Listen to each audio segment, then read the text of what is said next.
कैरी आणली ही आता जेवणासोबत खायला. आता आपण चिरून घेऊया चांगली. ही जरा कमी आंबट लागते.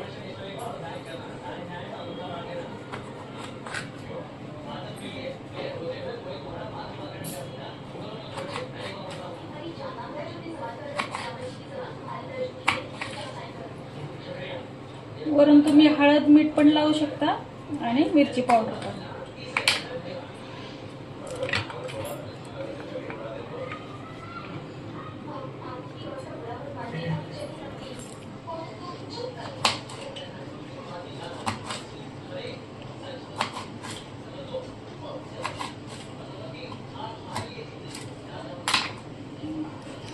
आम्हाला हळद मीठ लावलेलीच आवडते.